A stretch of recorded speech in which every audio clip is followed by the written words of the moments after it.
Bom dia! Tudo bem?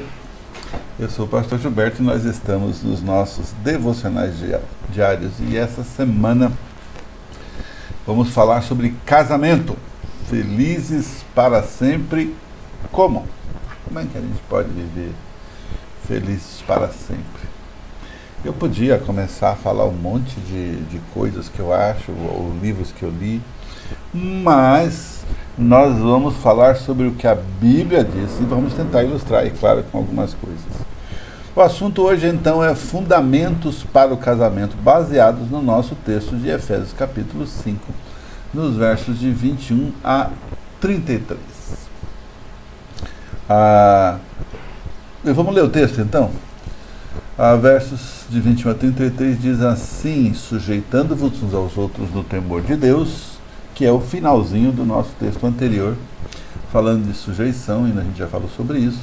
Vós, mulheres, sujeitai-vos a vossos maridos como ao Senhor, porque o marido é a cabeça da mulher, como também Cristo é a cabeça da igreja, sendo ele próprio o salvador do corpo. De sorte que assim como a igreja está sujeita a Cristo, assim também as mulheres sejam em tudo sujeitas aos seus maridos.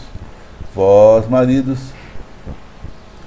amai as vossas mulheres como também Cristo amou a igreja e a si mesmo se entregou por ela para santificar, purificando-a com a lavagem da água pela palavra, para apresentar a si mesmo igreja gloriosa, sem mácula, nem ruga, nem coisa semelhante, mas santa e irrepreensível. Assim, devem os maridos amar as suas próprias mulheres como os seus próprios corpos.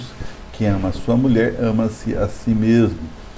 Porque nunca ninguém odiou a sua própria carne, antes alimenta e sustenta, como também o Senhor a igreja, porque somos membros do seu corpo, da sua carne e dos seus ossos. Por isso, deixará o homem seu pai e sua mãe, e se unirá à sua mulher, e serão dois numa carne. Grande é este mistério, digo, porém, a respeito de Cristo e da igreja. Assim também vós, cada um em particular, ame a sua própria mulher como a si mesmo, e a mulher reverencie o marido. Bom, o que vamos falar hoje é algo de extrema relevância, né? Você sabe que a família é o centro da vontade de Deus, né? Porque ele forma o homem, forma a mulher e cria a família. O homem não deve viver só, a mulher também não deve viver só, e aí cria-se uma família. É esse o início de todas as coisas lá de Gênesis. É importante que a gente vai desenvolvendo a partir e à luz desses textos. Então o nosso texto decreta o padrão bíblico para o casamento. Desde o início do capítulo 4, estamos falando de uma nova maneira de andar, de maneira digna, compatível com a fé que temos em Cristo. E essa maneira de andar, de viver, exige que nos tornemos parecidos com Jesus. No capítulo 5, Paulo disse: sejais meus imitadores, como eu sou de Cristo. Sede imitadores de Deus. É o que nós lemos aqui no nosso texto de Efésios. Num capítulo que nos falou sobre andar em amor como filhos da luz e de forma sábia, agora Paulo nos convida a aplicar esses princípios de um novo modo de andar ou de viver, não somente na igreja, mas em 3 níveis especiais de relacionamento: marido, mulher, pai, filhos e patrões e empregados, que é o próximo texto que a gente vai ler depois, na semana que vem. Então, a ideia aqui, e você ouviu o texto, é que a vida do cristão ela tem padrões, e padrões assemelhados, padrões de experiência. Então, a igreja, a mulher e o marido são ligados juntos, para que haja realmente um fluxo real daquilo que Deus quer para o casamento. A gente vai desenvolver durante os próximos 4 dias quais são, então, as prerrogativas da mulher e prerrogativas do homem com relação ao casamento. E esse é o assunto.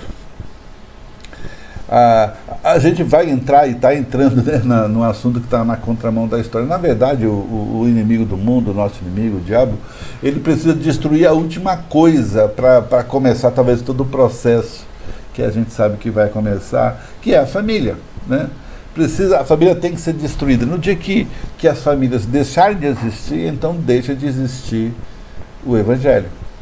nesse sentido da graça de Deus para uma casa, uma família, tanto a família da igreja como a família celular de homem e mulher.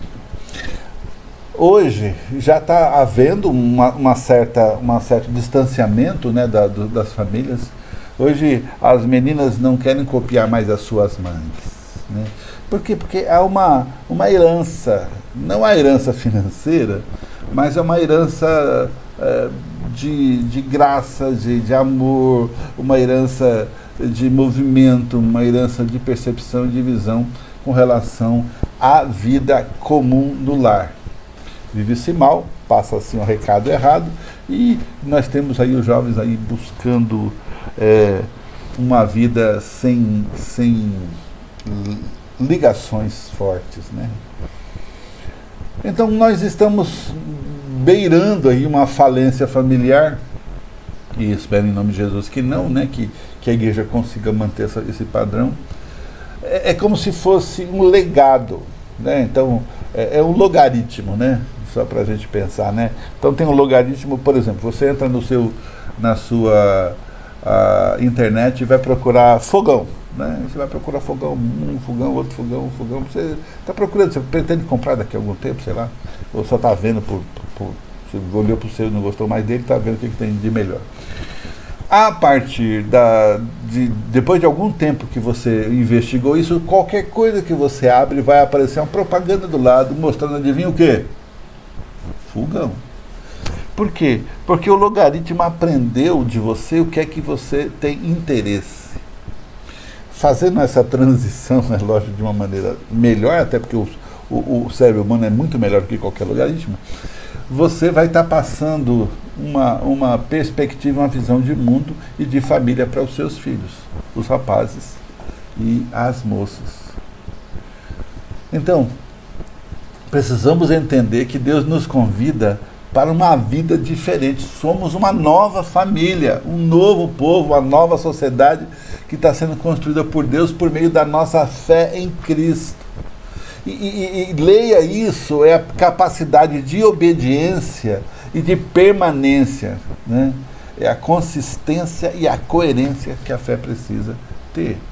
Estamos sendo moldados pela Bíblia, quer dizer, nós precisamos ter um pensamento bíblico, pensar biblicamente, para que nós estejamos tirando de nós toda essa pressão que o mundo tem para que a gente pense diferente. O que a gente está lendo aqui é que há um modelo entre marido e mulher.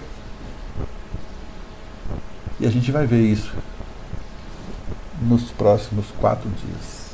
Nós vamos falar sobre responsabilidades, ou melhor, as prerrogativas, os direitos que a mulher tem no casamento e as prerrogativas dos direitos que o homem tem no casamento. Preparado? Então, bora lá.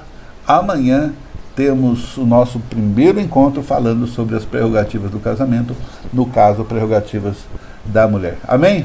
Que Deus te abençoe e se prepare. Essa semana vai ser muito, muito legal. Deus te abençoe. Até amanhã.